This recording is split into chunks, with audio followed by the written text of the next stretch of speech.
Yes बच्चों, GS India defence academy की तरफ से आज मैं बातचीत करने वाला हूं एक बहुत ही इंटरेस्टिंग टॉपिक पे जो आपको बहुत पसंद आएगा। वो है रिवॉल्वर्स एंड पिस्टल्स। ये जो है सबसे पसंदीदा ऑप्शन है सेल्फ डिफेंस के लिए।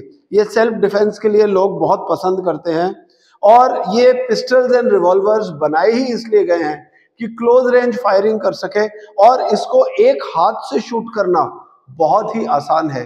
तो ये इसी हिसाब से ये बनाया गया है और ये तब यूज होती है जब हमें स्पेस और साइज बहुत इंपॉर्टेंट है छुप के अपने आप को डिफेंड करने के लिए। जहां पर आप छोटा हथियार चाहते हो, आप चाहते हो कि साइज उसका छोटा हो और छुप के इससे डिफेंस किया जाए।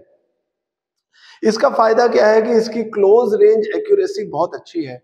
ये बहुत हल्के वजन का होता है और साइज छोटा होता है और लॉ इन्फोर्समेंट एजेंसीज जो कि हर जगह बड़े बड़े हथियार लेके नहीं जा सकते सिविलियंस के बीच में, उनके लिए ये जो है बहुत ज्यादा सुटेबल है, बहुत ज्यादा ये उनको पसंदीदा हथियार लगता है। और जो सीनियर ऑफिसर्स हैं, सीनियर जनरल्स हैं, वो बड़े बड़ी बंदूकें लेके जगह जगह नहीं घूम सकते, तो इसलिए ये सेल्फ डिफेंस वेपन जनरल्स के लिए और सीनियर ऑफिसर्स के लिए बहुत पसंदीदा है। और इसके अलावा कुछ ऐसे लोग हैं जैसे कि पायलट्स हो गए या डिफेंस के डॉक्टर्स हो गए या मिसाइल एंड आर्टिलरी पर्सनल हो गए, जो अपने साथ बड़े बड़े हथियार नहीं ले जा सकते क्योंकि वो ऑलरेडी उनके पास दूसरे हथियार होते हैं जिनको वो चला रहे होते हैं। अब एक पायलट अगर इजेक्ट कर जाता है दुश्मन के एरिया में तो एक गन लेके इजेक्ट नहीं करेगा, तो उसके पास एक छोटी सी पिस्तौल होती है, उसको वो ले जाता है सेल्फ डिफेंस के लिए। वो दुश्मन को मारने के लिए नहीं है, खुद के बचाव के लिए, ताकि वो वहां से भाग के आ सके। अब एक नई तरह की भी पिस्टल चल रही है जो कि हम देखते हैं कि ये जो मूवीज हैं इसकी जेम्स बॉन्ड की, उसमें बहुत पॉपुलर है कि पिक्चर में साइलेंसर की पिस्टल में साइलेंसर लगा हुआ है। अब ये जो साइलेंसर पिस्टल है इसके अंदर एक सप्रेसर होता है और इसको हम कहते हैं साइलेंसर। और ये क्या होता है, ये गन को बहुत ज्यादा उसका शोर को कम कर देता है, जो उसका जोर से शोर मचता है उसको कम कर देता है। और सप्रेसर्स जो है सिर्फ ऊपर से पेच के साथ लगाए जाते हैं, लेकिन हर रिवॉल्वर के साथ ये जो साइलेंसर है ये लग नहीं सकता। और ये जो हम सोचते हैं ना कि साइलेंसर लगने के बाद बिल्कुल आवाज नहीं आएगी, ये गलत है। सिर्फ ये है कि जो साइलेंसर जब लग जाता है तो आवाज कम हो जाती है। और साइलेंसर का एक नुकसान है कि जो पिस्टल का साइज है वो काफी बड़ा हो जाता है, तो इस वजह से साइलेंसर जो है एक बहुत अच्छा ऑप्शन नहीं है। उससे अच्छा तो फिर दूसरी बंदूक ही ले लो, वो ज्यादा अच्छा ऑप्शन है। और कुछ पिस्तौल ऐसे भी होते हैं जिसके अंदर साइलेंसर बिल्ट इन होता है। अब हम देखते हैं कि पिस्तौल के अंदर ऐसे गोलाकार स्पाइरल्स बने होते हैं। ये जो स्पाइरल्स होते हैं ये जब गोली चलती है तो ये गोली को घुमा देती है। गोली को घुमाने के कारण गोली के अंदर स्टेबिलिटी आती है और जितना बैरल लंबा होगा उतनी गोली के अंदर फोर्स ज्यादा हो जाएगी और उसकी स्टेबिलिटी भी और ज्यादा बढ़ जाएगी, उसका घुमाव भी और ज्यादा हो जाएगा। अब रिवॉल्वर और पिस्टल, इन दोनों के अंदर क्या फर्क है? अगर आप देखो तो रिवॉल्वर के अंदर एक रिवॉल्विंग सिलेंडर होता है जैसे ये चल रहा है, और पिस्तौल के अंदर ये मैगजीन होती है। आप देखो तो रिवॉल्वर में ये सिलेंडर है और पिस्तौल के अंदर ये मैगजीन होती है जो यहां पर इसके हत्थे के अंदर गई होती है। तो यहां से हम जो है इसके अंदर ऐसी मैगजीन फिट कर देते हैं, तो ये इस तरह से चलता है। अब रिवॉल्वर चलता कैसे है हम ये देखते हैं। सबसे पहले तो जो पीछे से पिन लगता है गोली के अंदर ये इसका बारूद जलता है और आगे से जो लेड है वो आगे निकल जाता है। जो बैरल है वो बुलेट से थोड़ी सी छोटी होती है, इस वजह से बुलेट अपने आप नहीं गिरेगी, लेकिन जब पीछे से एक इग्निशन होता है और ये फटता है तब ये गोली उसके अंदर से स्क्वीज होते हुए जाती है, अपने आप उसके अंदर वो घुमाव भी आ जाता है और वो आगे चलती है। अब एक सेमी ऑटोमेटिक पिस्टल ये कैसे चलती है?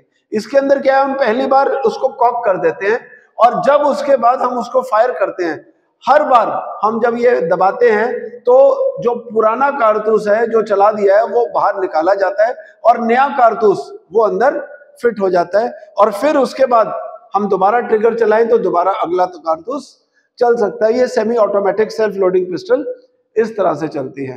अब दो तीन तरह के फायर आर्म्स हैं। सबसे पहला single action fire arm. Single action fire arm में क्या होता है, हम जो है उसको एक बार एक सेट करते हैं हाथ से, ये जो है उसके बाद फायर करते हैं। और इसके साथ एक ही मैकेनिज्म है, वो मैकेनिज्म ये है कि हम ये दबाते हैं तो ये ठप मारेगा, बस यही एक एक्शन है। तो इसका फायदा क्या है? इसका फायदा ये है कि ये बहुत स्मूथ होता है, और बहुत स्मूथ होने के कारण ये एक्यूरेट बहुत होता है। और इस वजह से ये जो सिंगल एक्शन फायर आर्म्स हैं, बड़ी बंदूकें जो होती हैं, जो स्नाइपर राइफल्स होती हैं, उसके अंदर सिंगल एक्शन ही होता है, और इस वजह से इनके अंदर एक्यूरेसी बहुत बढ़ जाती है।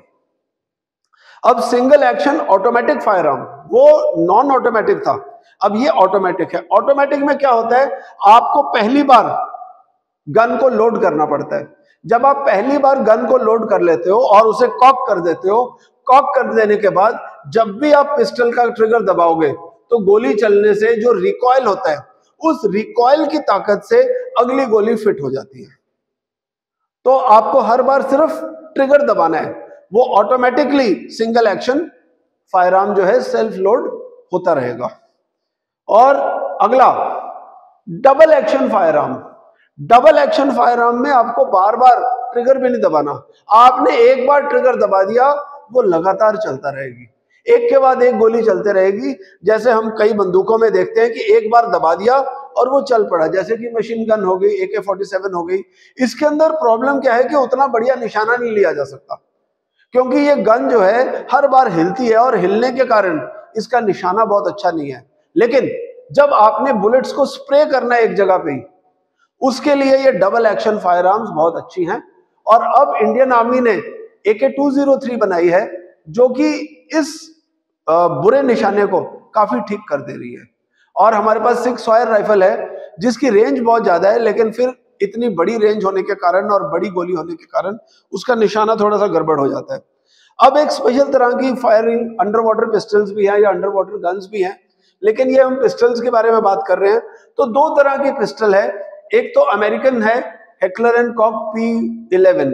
ये क्या करता है कि ये इस तरह से दिखता है, और जो सोवियत है SPP-1, ये वाली पिस्टल है, इसके अंदर गोलियां ऐसे लगती हैं। ये गोलियां बहुत बड़ी होती हैं, और ये जो गोलियां हैं ये बारूद से नहीं चलती ढंग से, ये जो है हाइड्रोडायनेमिक इफेक्ट जो पानी के हैं ये उससे चलती है, और ये जो है पानी के बाहर बहुत ज्यादा एक्यूरेट नहीं होती, क्योंकि इसका जो साइज है ये इतना बड़ा होता है कि जब ये पानी के बाहर चलता है तो ये ढंग से चल नहीं पाता। पानी के अंदर हाइड्रोडायनेमिक इफेक्ट से ये तकरीबन सीधा जाता रहता है, लेकिन इसकी रेंज बहुत ज्यादा नहीं होती, इसकी रेंज भी कम होती है। अब जो बहुत पॉपुलर पिस्टल है वो है 9mm 1A पिस्टल। ये semi automatic self loading pistol है। इसके अंदर 9mm की बुलेट लगती है, और इसकी मैगजीन में 15 बुलेट्स होती है।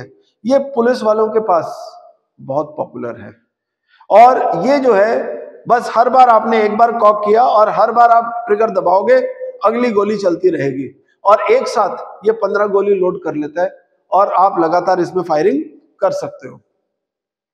अब जो नई वो आई है पिस्टल, वो है Glock self loading automatic semi automatic pistol. अब इसके क्या फायदे हैं? सबसे पहले तो इसके अंदर 17 गोली हैं, और आप इसके अंदर एक मैगजीन में 31 या 33 राउंड्स की मैगजीन भी खरीद सकते हो। और ये जो है 9mm पिस्टल से कहीं बेहतर है जो पहले थी, और ये इंडियन आर्मी ऑफिसर्स के द्वारा यूज किया जाता है, स्पेशल फोर्सेस के द्वारा यूज किया जाता है, क्योंकि ये बहुत ज्यादा एक्यूरेट पिस्टल्स हैं और इनकी रेंज भी थोड़ी दूर तक है। अब ग्लॉक के दो वर्जन्स हैं, सबसे पहले ग्लॉक 17 एंड ग्लॉक 19, ये semi automatic self loading pistols है। ये वाली जो ग्लॉक 17 है ये पुरानी है और थोड़ी बड़ी है, इसकी रेंज भी ज्यादा है, इसकी एक्यूरेसी भी बहुत ज्यादा है। इसको इम्प्रूव करके एक छोटी पिस्टल बनाई गई है जो काफी छोटी है, और इसको अंदर जैसे घर के अंदर लड़ाई हो जाती है या आप क्लोज क्वार्टर बैटल के लिए यूज करते हो तो उसके लिए ये बहुत बढ़िया है, लेकिन इसकी जो एक्यूरेसी है वो उतनी बढ़िया नहीं है। तो इसकी एक्यूरेसी लॉन्ग रेंज पे भी बहुत ठीक है, लेकिन इसकी एक्यूरेसी लॉन्ग रेंज पे उतनी अच्छी नहीं है। लेकिन शॉर्ट रेंज में फायर करने के लिए ये बहुत अच्छी है, जहां आपको ज्यादा निशाना नहीं लेना। जितनी शॉर्ट बैरल होगी उतनी शॉर्ट रेंज होगी। अब सिविलियंस के लिए एक नया रिवॉल्वर लॉन्च किया हुआ है जिसका नाम है प्रबल। ये 2023 में ही लॉन्च हुआ था और इसकी जो रेंज है 50 मीटर की है। पहले जो रेंज थी रिवॉल्वर की उसकी रेंज सिर्फ 20 मीटर थी, लेकिन अब 20 मीटर की जगह 50 मीटर। 50 मीटर मतलब 150 फुट। 150 फुट तक ये आदमी को मार देगी और इसकी जो कीमत है तकरीबन 1,40,000 रुपए है। यह है हमारी प्रबल रिवॉल्वर। आपको अगर भारत में रिवॉल्वर रखना है या गन रखना है या .22 राइफल भी रखना है तो ये लेने के लिए आपको एक लाइसेंस लेना पड़ेगा। एक प्रॉपर डिस्ट्रिक्ट अथॉरिटी आपको लाइसेंस देगी। उस लाइसेंस के होने के बाद ही आप अपने घर पे हथियार रख सकते हो। और जो बड़े चाकू हैं, जो बड़ी तलवारें हैं और जो बड़ी खुखरियां भी हैं, वो भी हर एक को रखने के लिए अलाउड नहीं है और उसके लिए भी लाइसेंस रिक्वायरमेंट है। हालांकि हम में से बहुत सारे लोग घर पे तलवार रख लेते हैं, खुखरी रख लेते हैं, लेकिन उसके लिए लाइसेंस रिक्वायरमेंट है। फौजियों के लिए लाइसेंस रिक्वायरमेंट, लोग उसे जनरली इग्नोर करते हैं और वो जनरली घर पे हथियार रख सकते हैं। और ये जो है आपने सारा हमारा देखा, बहुत बहुत शुक्रिया, धन्यवाद, थैंक यू। आई होप आपको ये पसंद आया। आप इस वीडियो को लाइक करें, शेयर करें, सब्सक्राइब करें। Thank you so much. जय हिंद।